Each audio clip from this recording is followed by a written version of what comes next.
Me te quero que tá um banho de água fria, é notícia aqui. Especialmente mirando, nós estamos tentando fim de ano. Hope a gente está usando gás para fim de ano para sacar um florim extra. Não tem em conta que pida temporada aqui, que o povo de Aruba também tem que ter mais gás, então a neta volta lá de preço.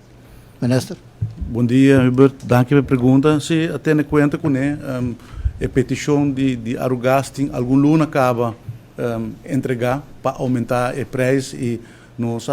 vamos pôr todo por todo para aguentar a decisão aqui, para com leu por riba a decisão aqui para não tem impacto negativo para os cidadãos não, mas agora não dá no momento para Arugás também a situação de bira, mas não holandês onuithoudbaar, não podemos ter mais e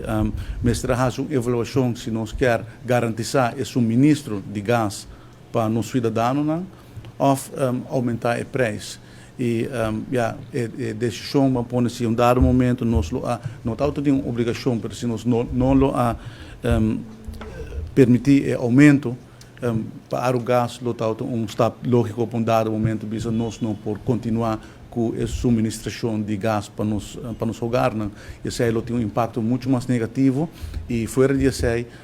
não pode ser tampouco que outro partido não por dentro do mercado para ser o preço assina balde o preço de mercado que basicamente o tem dentro do mercado e faz perda from day one. Então isso aí não está uma alternativa realística que por bisawel lá com outro hasia hora, pero o preço está balde não cost preço para lunas não acaba, então maneira o senhor Arza mencionou desde 2006 o preço não hora a custar e agora que nós está o desenvolvimento internacional e Arugás se todo por todo para aguentar a decisão aqui também vamos pôr mais com não está por pero chega um momento que a decisão se vai tomar e que nós estamos contentes com absolutamente com nós está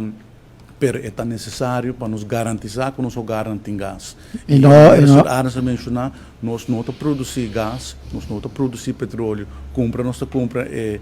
produto aqui do mercado internacional e nós turta lesa corrente, escuta notícia internacional e com o desenvolvimento